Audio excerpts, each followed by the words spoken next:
Let's learn how to use the web version for WhatsApp.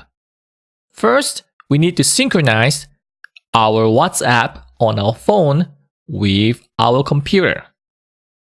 First, you will go to web.whatsapp.com and you will see a page like this. So there's a huge QR code right here, which requires you to open your WhatsApp app on your phone and scan that QR code. I'm going to demonstrate that on my phone. Okay, so on my WhatsApp business app, I will just tap on the top right corner menu and tap on WhatsApp web.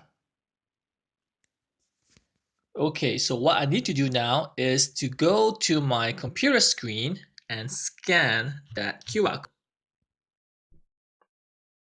So immediately, if you look back to your web browser, you will see that the screen has changed on the web version for WhatsApp to a screen like this. So this is where you can start to communicate with your customers from your computer. So let's just say I want to send a chat message to John. At this icon here, I will search for John Doe. And here at the bottom, I will just enter my chat message like hello. So that's how this web version of WhatsApp works. You can see that there's a label over here, which is visible.